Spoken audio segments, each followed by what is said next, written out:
আসসালামু আলাইকুম রহমতুল্লাহি ওবারাকাতুহ। ঋণ মুক্তির দোয়া। عن علي رضي الله عنه أن مكاتبا جاءه فقال إني قد عجزت عن كتابتي فأعني. قال: ألا أعلمك كلمات علمنيهن رسول الله صلى الله عليه وسلم لو كان عليك مثل جبل صير دينا أداه الله عنك. قال: قل: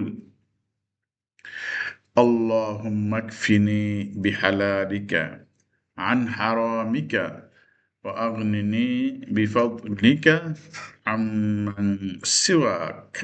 দোয়াটি হচ্ছে اللهم اكفني بحلالك عن حرامك وأغنني بفضلك عمن سواك.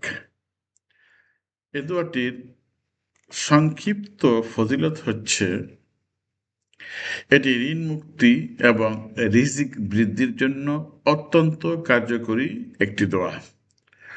হযরতে আলী রাদিয়াল্লাহু তাআলা আনহু এই দোয়াটি এক ব্যক্তিকে শিখিয়েছিলেন এবং বলেছিলেন যে যদি তোমার উপর পাহাড় পরিমাণ ঋণও থাকে তবে এই দুয়ার বরকতে আল্লাহ তাআলা তা পরিশোধের ব্যবস্থা করে দিবেন। হাদিসটি বর্ণনা করেছেন ইমাম তিরমিজি রহমতুল্লাহি আলাইহি, হাদিস নম্বর 3563।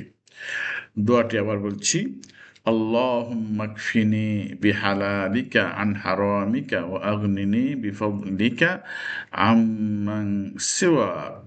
হে আল্লাহ, আপনার হালাল রিজিকের মাধ্যমে আমাকে হারাম থেকে বাঁচান, পর্যাপ্ত করুন এবং আপনার অনুগ্রহের মাধ্যমে আপনি ছাড়া অন্য সবার থেকে আমাকে অমুখাপেক্ষী করে দিন।